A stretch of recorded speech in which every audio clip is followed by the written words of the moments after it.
ఇవాళ మున్సిపల్ ఎన్నికలు వచ్చినాయి. మళ్ళీ మున్సిపల్ ఎన్నికలలో 42% మాట ఎత్తకుండా కాంగ్రెస్ ప్రభుత్వం ముందుకు పోతుంది.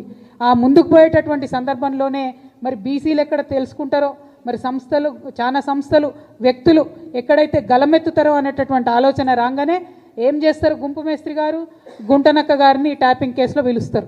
గుంపు మేస్త్రి గుంటనక్క ఇద్దరు కలిసే ఉన్నారు. మభ్యపెట్టేటటువంటి ప్రయత్నం ఇది తెలంగాణ సమాజాన్ని. రేపు పొద్దున మీరు నోటిఫికేషన్ ఇస్తున్నారు మున్సిపాలిటీస్ కోసం, మా బీసీలంతా ఏకమవుతారు, ఏమైంది మా 42% అడుగుతారని చెప్పి కొత్త డ్రామా మొదలుపెట్టిరు తప్పితే ఇది ప్రజలకు వనికొచ్చేటటువంటిది కాదు. వాళ్ళిద్దరు కూడా కలిసే ఉన్నారు. ఇవాళ బీఆర్ఎస్ పార్టీ ఎక్కడ అడిగిందో ఒక్కసారి ప్రజలు గుర్తు చేసుకోవాలి. బీసీలకు 42% రిజర్వేషన్ ఇవ్వకుండా ఎట్లా మున్సిపల్ ఎలక్షన్లకు పోతారని బీఆర్ఎస్ పార్టీ ఉద్యమాలు చేస్తున్నదా ఇవాళ బీసీ బిడ్డలు గమనించాలి.